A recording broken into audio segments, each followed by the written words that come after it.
We're back. That was a unplanned little technical difficulty, ladies and gentlemen. We appreciate all of you for still tuning in with us here on Stats Over Politics, episode number 8, part 2. If you are tuned in here on our YouTube and Twitter feeds, then you notice it's just the three of us. Kevin had to run, and as he tried to exit the chat, it kind of crashed the whole thing. So we are back now. We appreciate you all for tuning in. Gary, you were in the middle of your whole thought on who I think will be the GOAT one day, LeBron James. If you could finish that up for us, please. Yeah, it's all good. Technical difficulties happen. It's all good. We learning it and we improving out here. All right. Anyways, what I was gonna say, back to Rob Pelinka, I was gonna say the Lakers are again wasting his prime, and I would still say I wouldn't say LeBron's is like towards the tail end of his prime. If you're scoring 40 in the NBA game, I don't care what season you're in or anything, you are still technically in your prime, especially at the caliber LeBron James is. And he's just still a big body bully in front of all these players. These players ain't getting bigger than him. It don't even matter. You can see it in person. No matter which players are in, rookies, sophomore, any players, they're not as big as LeBron unless you're Giannis or one of the very few people in this league right now. So LeBron, I would still say is top 10. And if you're top 10 caliber, AD, we need you to show up, buddy. We need LeBron needs some help. We need anybody's help. I know we got players trying to step up here and there. You know, I'm forgetting his name right now, but he used to play on the Warriors. I'm sorry. Toscano Anderson just came back right now, got healthy. He's doing his thing. And, we just got a lot. They got AK-47 doing his thing, Alex. So, not Caruso, but you know what I'm saying? The other, not AK-47. Okay. Okay. I was about to say Caruso. He in Chicago now. Not Caruso. The other white guy, my guy. But Austin Reeves. AR. There you go. AR, whatever. Yeah, I'm lost because right now this whole little live thing went down. Got the whole train of thought off kilter right now. But I was just gonna say though, they just need to get LeBron help, guys. What else can we say? I know there's not that moves they can do. I know they're still eyeing on big trades like DeMar DeRozan, Zach LaVine, maybe even they're seeing a lot of players right now. That are in the rumor mill like they always are with the Lakers, but at the end of the day, they're going to have to step up on defense, which they haven't been doing as much as they were in the beginning of the season. And they're going to have to hit more shots. And realistically, they just need some more rim protection too, because rim protection has been lacking because of AD not being there. So that backup center role has been tough for them, even though I like my guy D Jones. They haven't been giving him too much time. But I would just say that doesn't help LeBron out, man. He's over hinting at the fact that he don't want to end his career this way. So he's basically telling you, help. Hello, help. That's what he's basically saying to everyone right now. So hopefully they can turn it around slowly but surely. But you can just tell this team don't got enough talent. But hey, like we said with Tommy, don't put the goat in the dance. It's gonna be dangerous. Yeah, I wouldn't want to see LeBron James in the playoffs, just like we were talking about earlier with Tom Brady. So we shall see what happens with the Lake. We know that LeBron is going to get the scoring record, whether or not if he is the greatest of all time, that is to be debated another day, like you said, Gary. But LeBron James, he is just on an absolutely another level. And Jaevon, I think you were the one who brought it up, asking what were MJ's stats when he was 38 years old. And I think I saw a stat that it was 21 points he averaged in those last two seasons. For the Wizards. But he wasn't even playing this age. He was done. He was retired at this time. So. So LeBron, I mean, he's playing at a super high level now, just averaging closer to 30 points a game, 8 rebounds, I think. Probably going to be an all-star again this year. He's kind of just knocking out every statistical category. You're running out of debates for why you shouldn't say LeBron is not the greatest of all time, because he's about to be, I think he's the top at assists.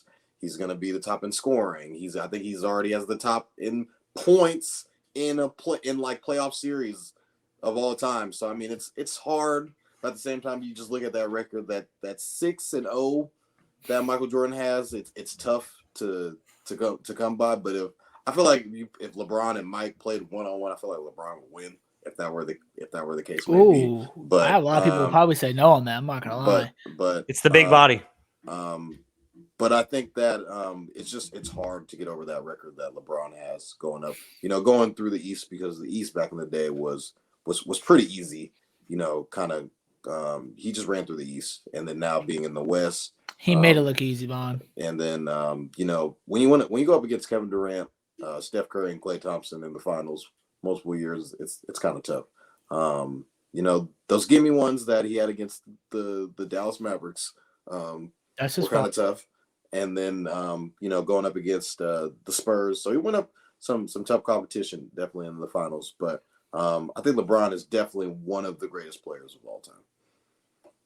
I always tell people this too, real quick, Shaun, before you go. When you have the GOAT debate, I always say it's like either you could pick legacy or you could pick player. And you would think that I think a lot of people would actually say LeBron's legacy might be better because, like Von mentioned, all those stats and statistics he owns in Cavs. But the MVPs, biggest golden one of them all, obviously, the 6-0, which is funny because if we're talking about rings, obviously, we already know Bill Russell, late great Bill Russell, who just passed away, God bless his soul, who has the most rings as an NBA player, primetime NBA player, I should say that, and an all-star caliber player. And you can say, he also, everyone always forgets Kareem. He was one of these GOATs. He was one of the unstoppable moves. He's a scoring leader right now. You know what I'm saying? Has 6 chips himself. But I always say, like, kind of what you guys said. Now, I wouldn't say one-on-one. I would say, let's say if we're at the park and we have picking and we're picking and we see LeBron. We don't take the names off. You just look at LeBron and Mike. That's why I would say I think they would take LeBron because you would say this guy does what? I've seen him play at the park a couple times. He scores. He passes me the ball. He scores the ball at will at the rim. His jumper is as comparable, obviously not as close to Mike in the mid-range, but, as comparable in terms of scoring, his getting points on the board, the name of the game, getting buckets in that hole.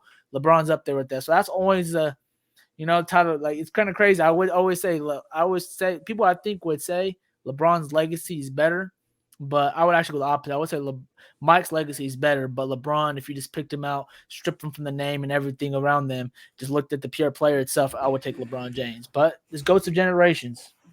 And Gary, the word that you said there, it was legacy, and that I want to kind of take that back to when you were last on the pod a couple of weeks ago when we were debating the face of the NBA. Like when you said the face of the NBA, I thought of who is the best player, but you guys were thinking on the grand scheme of things, like who represented the NBA. Like when you think of the NBA, obviously people thought of Allen Iverson, which was the debate that we had that day. But now when it comes to the overall legacy, it's like, yeah, for career statistics, LeBron James will have anyone beat. But if you consider your legacy being about the individual stats or being about the team accolades, like you mentioned, Bill Russell, Jordan has that perfect 6-0 record in the finals with 2 3-peats. And so it's really about it's really about what your definition of the word legacy is. Yeah, one more thing. We always have this debate another day. One of the greatest debates ever, obviously. But this is a summertime topic.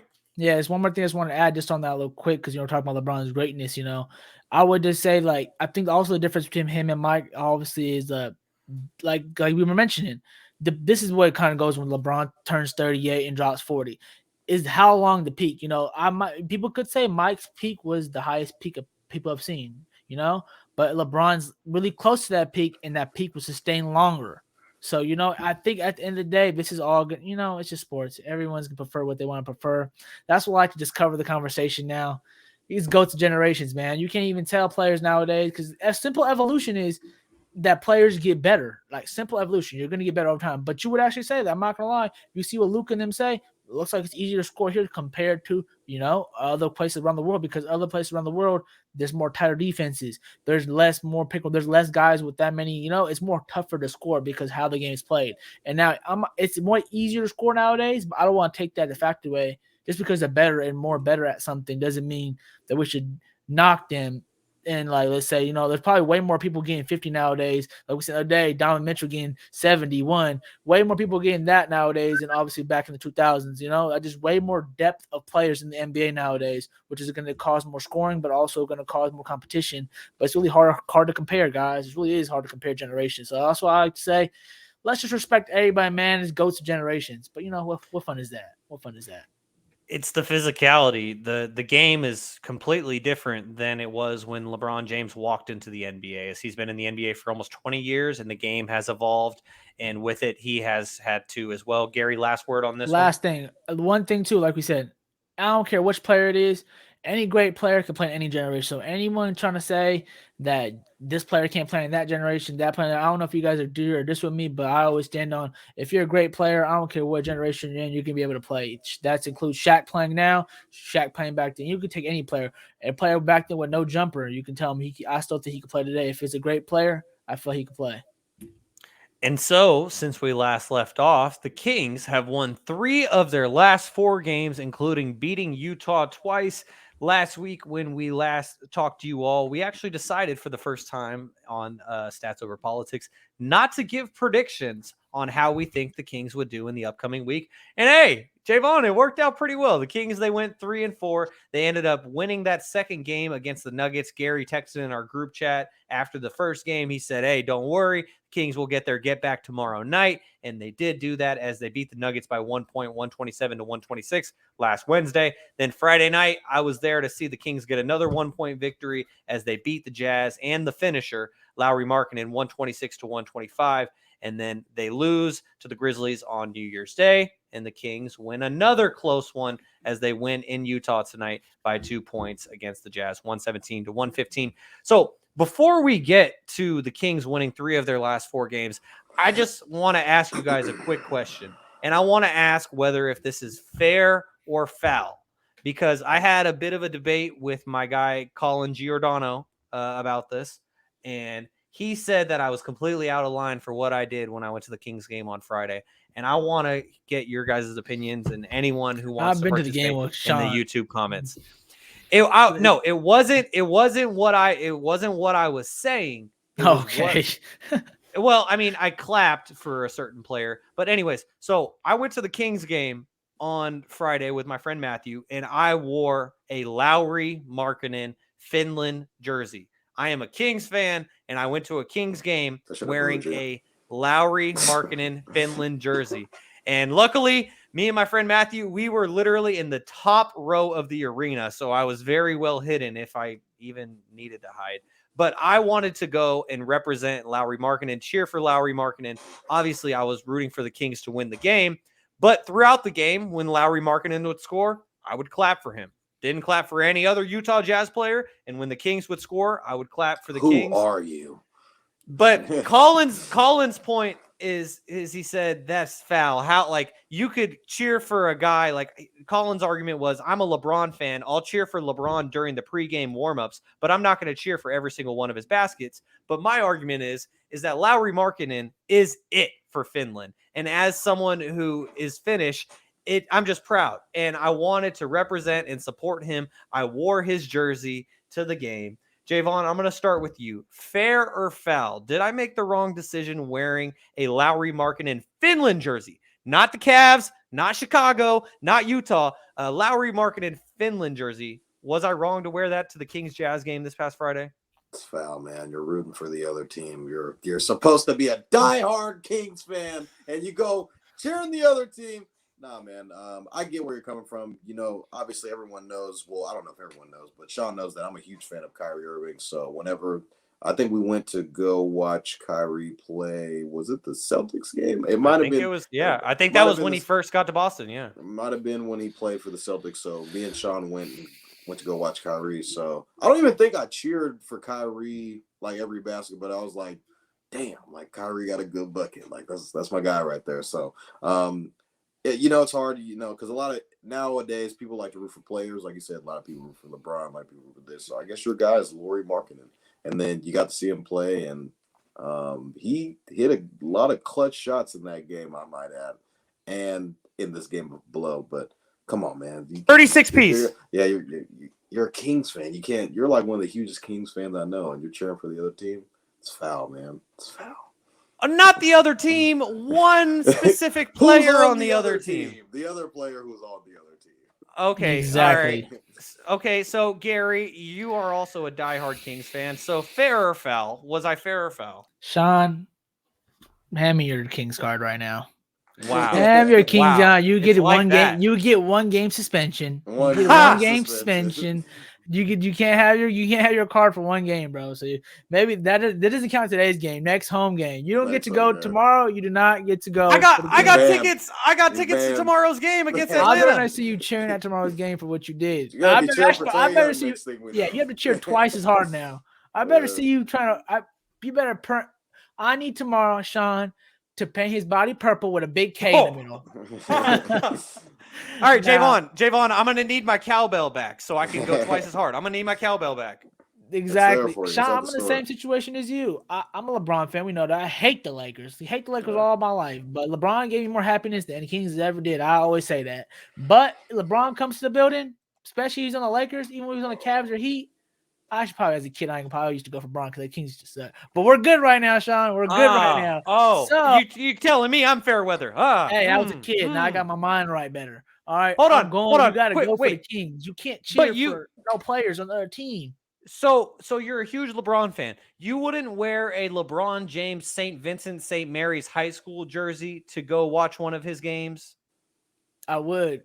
If I had That's one, exactly I would. what I did. But That's I wouldn't be basically exactly cheering. what I did. I wouldn't be cheering for him. I would not be cheering. I would choose the team I'm going for that day. And if I chose, that's my stance. If I chose if I would chose the Jazz, like in your situation, I cheered for the Jazz all day because Lloyd Marcus on that team. Nah, I'm Kings going till for I the die. Kings. You got to go for the Kings, man. You can't be cheering for the only thing. I don't care. You can wear any jersey. That's all good. Even though I hate people who wear jerseys that don't even the team not even playing. Yeah, it's the weirdest thing to me. I'm like, why are you bringing a Nuggets jersey? Some guy brought a weird jersey the other day. I was looking. I'm like, bro, this team not even playing. What are you doing? Okay, so the final verdict is that wearing the jersey is okay, but cheering during the game for that opposing player, that's where it goes foul. That's why you get suspended for a day. Well, I'm gonna be there tomorrow, whether if I'm suspended or not, because I got tickets and I'm going. And Jaevon, I'm gonna go see the man who shivers because I guess it's cold in. Well, he better play. Last time he didn't play versus guys, so we're gonna teach him a lesson for not playing. Simple. Yeah. We're gonna teach him a lesson. Anyways, I just had to ask that real quick because Colin told me talk about this on your podcast, and I was like, I have talked about my love for Lauri Markkanen nonstop on the podcast. He said, no, bring up the fact that you wore his jersey and supported the Kings. And so, Colin, I brought it up. It was foul. It was determined by my guys. I'll take the L on this one. Now let's get to the actual games themselves. Jaevon, the Kings win 3 of their last 4, including 2 wins against Utah. Were you impressed by this past week? Definitely. I thought they should have won that Memphis game. They kind of just came out flat and never really got a chance to get back on their feet. But, beating the Nuggets, who are the number 1 seed in the Western Conference as of right now, and beating the Utah Jazz, who have been the surprise of the league. But I think that they're a very formidable team who probably should make the playoffs this year. So like I said, you need to build these 3 game out of 4 throughout the week wins over the weeks. If you're able to consistently do that, if you're going to consistently win 3 games a week, 4 games a week, 2 games a week, you're going to find yourself in that playoff picture where the Kings currently at, and one of you guys could let me know where the Kings currently at right now in the stands. I think that if the Kings consistently, I think the Kings are going to have 2 All-Stars this year in Domantas Sabonis and De'Aaron Fox, the way that they've been playing this year. So the Kings being the 5th seed this year, I think I said that they would probably go into a play-in situation, but if they're consistently able to win games, 3 to 4 games a week, they're going to be kind of just stuck in that 4, 5, 6 range where they'll just be, hey, we're in the playoffs. The Kings are currently the 5th seed, as Jaevon mentioned, and they are at 20-16, 3.5 games behind the Denver Nuggets, who currently hold the number 1 seed in the Western Conference. Beat. Okay. The Kings, and who the Kings just beat, they split the 2 games with them. It should be noted that Aaron Gordon and Jamal Murray did not play in that second game. It just context matters. Context but matters. The Kings won, to the finals, baby. The Kings. Okay, so this is how close the West is right now. The Minnesota Timberwolves are the 11 seed right now on the outside of the play-in, and the Kings are 4 games up on them. And then the Kings are 3.5 back of the first place Nuggets. So the Kings are right in the thick of things. 4 games over. I did not think I would say the Kings are 4 games over 500 in 2023. Ladies and gentlemen, they did it.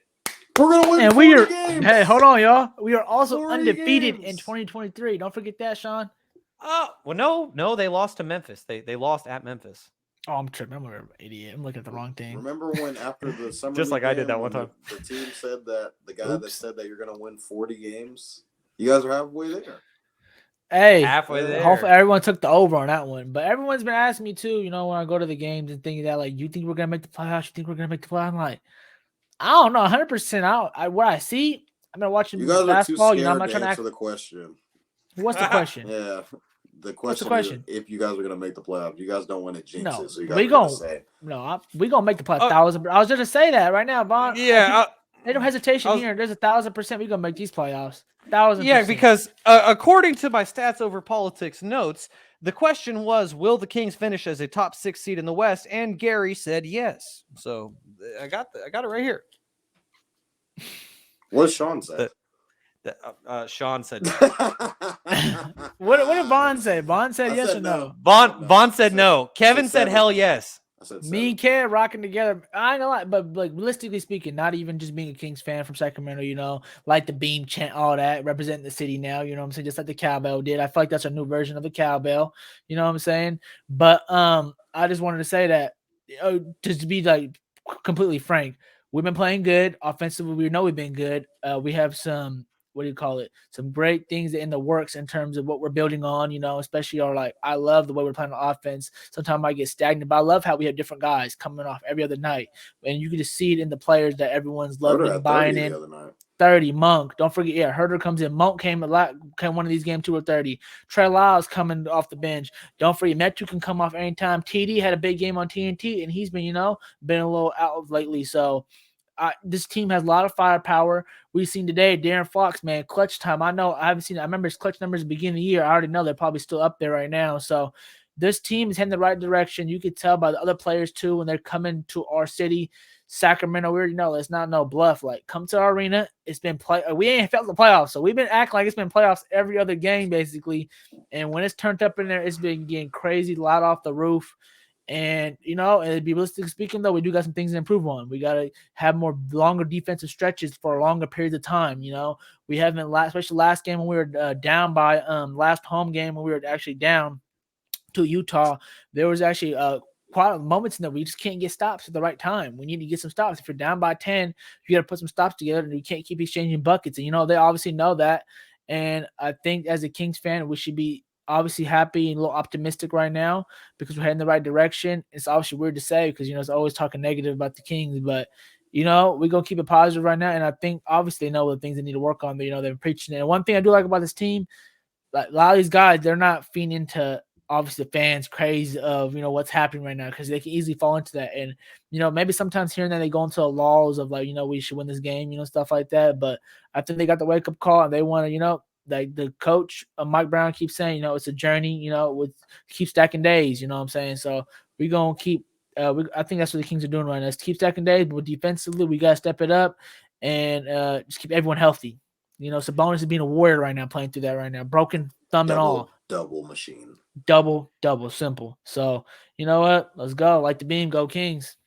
And from the outside looking in, Gary, I could be wrong and you could know more than me, but from the outside looking in, to me, it looks like the players haven't necessarily bought into the hype of oh, we are going to make the playoffs. Oh, we are going to get a top 6 seed. I don't think that necessarily, but I do think that the players have bought in to this whole new era that it seems like with this year with Mike Brown, light the beam, all those things we see on the road. Not only after every win do they give out the defensive player of the game chain, but then also we see on the road that they turn out the lights and the players have their little laser pointers and they say light the beam, and then they're lighting the beam all around the locker room. And so with that, I do think that they bought in from that aspect and they really enjoy it. And so here we are on Stats Over Politics. Here's a stat for you guys from ESPN Stats and Info.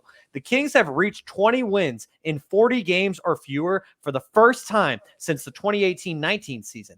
And if you remember, that was the year that the Kings won 39 games. It's also the first time that Sacramento has reached 20 wins in 36 games or fewer since the 2004-5 season. So, it's good times in Sacramento right now as we let the good times roll.